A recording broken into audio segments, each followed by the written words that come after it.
ஆப்பத்துக்கு கூட தேங்காய் பால் இல்லைன்னா சிக்கன் கறி வச்சு சாப்பிடணுன்னு ரொம்ப ஆசை தான். ஆனால் ஆப்பம் சுத்தமாக வராது. ஆப்பத்துக்கு பதிலாக நான் 20 தோசை கூட சுட்டுப்பேன் அப்படின்னு நினச்சிங்கன்னா உங்களுக்கான வீடியோ தான் இது.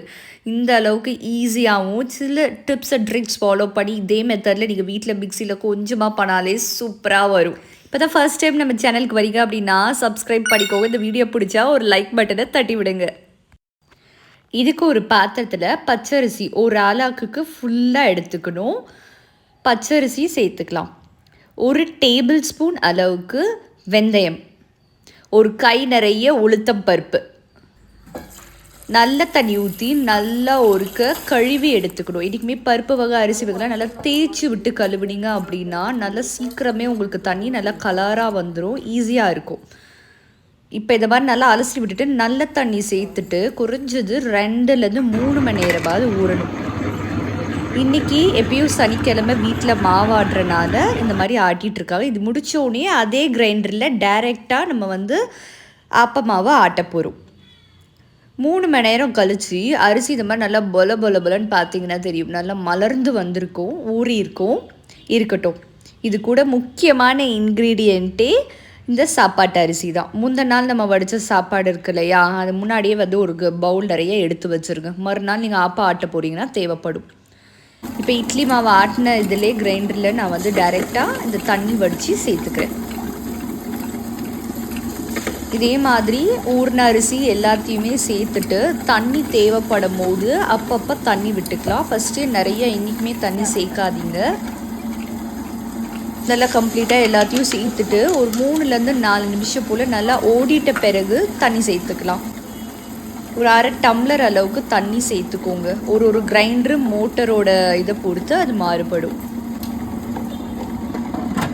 இப்போ ஒரு 5 நிமிஷம் நல்லா ஓட விட்டுட்ட பிறகு கொஞ்சம் அரைஞ்சிருக்கும் அந்த அரிசி, இதெல்லாம் கொஞ்சம் நல்லா நொய்யாயிருக்கும்.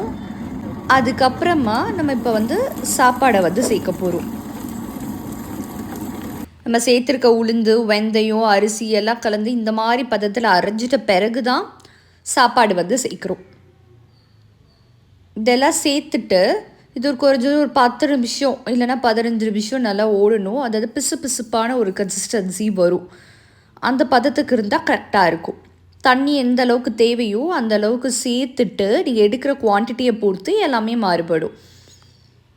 ஒரு 10-15 நிமிஷம் சேர்த்துட்டு மாவை நம்ம எடுத்துடலாம் வெளியில்.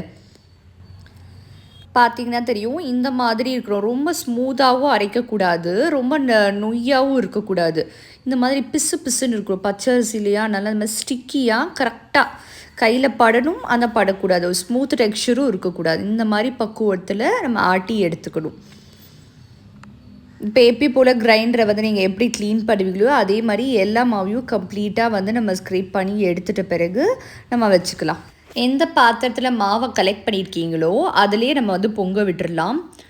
இப்போ அதில் கொஞ்சம் உப்பு சேர்க்குறோம். நீங்கள் எடுத்திருக்க மாவுக்கு தேவையான அளவுக்கு தூள் உப்பு தான் சேர்த்துருக்கேன். தூள் உப்பு சேர்த்து நல்லா ஒருக்கா அடித்து விற்றுக்கிறோம். ஒரு நிமிஷம் போல் நல்லா கொஞ்சம் கீழேருந்து மேலே வரைக்கும் மாவு ஒன்று போல் கிளற மாதிரி நம்ம நல்லா அடித்து விட்டுட்ட பிறகு அப்படியே ஒரு மூடி போட்டு ஃபர்மெண்ட் பண்ண விட்டுடலாம், புளிக்க விட்டுடலாம். ஒரு 6 மணி நேரத்துக்கு அப்புறம் நீங்கள் கொஞ்சம் எடுத்து பாருங்கள். கிளைமேட் நல்லா வெயிலாக இருந்துச்சு. ஒரு 4 மணி நேரத்தில் எடுத்து பார்த்தீங்கன்னா பொங்கி வந்திருக்கும்.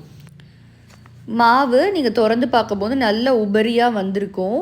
இது புளிச்சிருச்சா அப்படின்றது பார்க்குறதுக்கு மாவை ஒரு லெடலில் எடுத்து பாருங்கள். மாவு கனமாக இருக்கக்கூடாது, லைட் வெயிட்டாக இருக்கணும். இப்போ தூக்கும் போதே கரண்டி அவ்வளோ வெயிட்டாக இருக்குது, மாவு அவ்வளோ வெயிட்டாக இருந்தால் இன்னும் புளிக்கலை அப்படின்னு அர்த்தம்.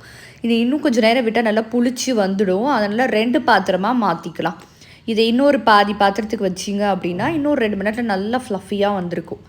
மாவு லைட் வெயிட்டாக இருக்கணும், அதுதான் கரெக்டான பக்குவம். நல்லா புளிச்சு வந்துடுச்சு அப்படின்னா அந்த பாத்திரம் 2 பாத்திரமாக மாற்றுறோம் இல்லையா, அதை நம்ம எடுத்து ஃப்ரிட்ஜில் வச்சுக்கலாம்.